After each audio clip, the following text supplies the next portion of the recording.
Despite the massive public reaction, no official evidence of a coordinated global scheme has ever been presented. Still, the very possibility of such mechanisms has deeply undermined trust in closed elite circles. The Epstein case became a symbol of a much broader issue. Could you please give us your name? Jeffrey The gap Epstein. between the public image of power and its private reality. People see names in documents, photographs, and flight logs, but they rarely receive full context.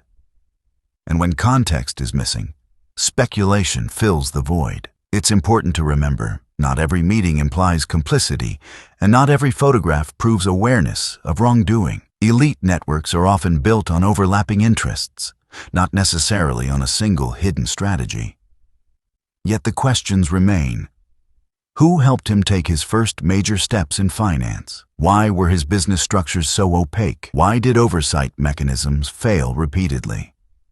And how did someone facing such serious charges end up in conditions where major detention failures could occur? These questions are still discussed today. Perhaps the most unsettling part of the story is not about one individual, but about a system in which status and access can create a sense of untouchability. Epstein carefully cultivated an atmosphere of exclusivity. He connected money, intellect, and influence. Access to his closed circle became a currency, often valued more highly than direct financial gain.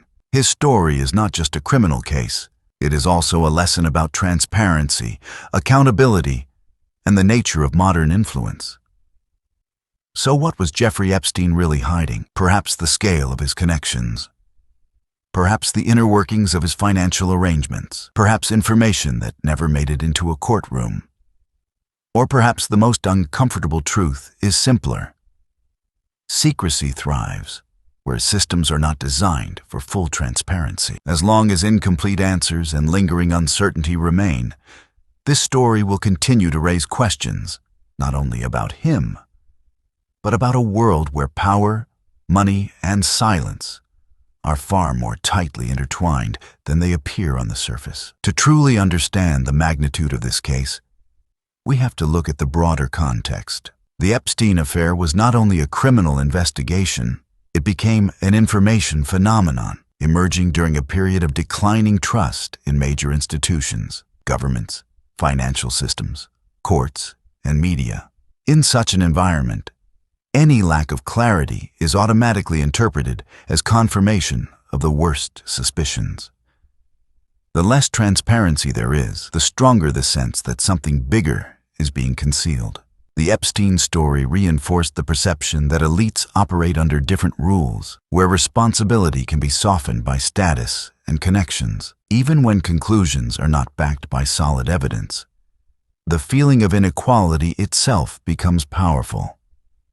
There is also a psychological factor at play. People tend to simplify complex events by identifying a central figure who supposedly controlled everything. But reality is rarely that simple. Networks of influence do not usually function as a single organism with one unified strategy. More often, they are webs of personal interests, favors, introductions, and mutual benefit. In such an environment, rules may not be openly broken, but a culture of impunity can gradually form.